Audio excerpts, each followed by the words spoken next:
Hey, welcome back. Today, let's chat about drill bits and how to choose the right one for your project.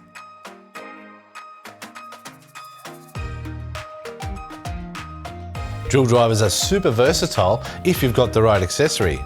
There's plenty to choose from, so let's break it down a bit. High-speed steel drill bits are great for all types of timbers, plastics and soft to medium metals. For stainless steel and other hard metals, Cobalt helps cope with the heat produced while drilling. And when drilling into metal, wherever possible use cutting fluid, as this helps keep the drill bit sharp and cool.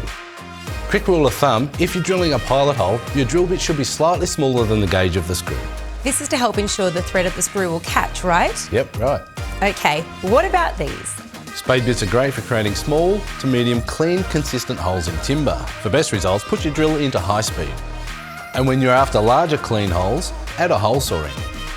Auger bits are perfect for long, deep holes through timber, and it's best to set your drill on low speed for the high torque. Step drills are a great all-rounder for timber, metals and plastics. You have almost all the sizes in the one drill bit. You can simply stop when you drill the right size hole.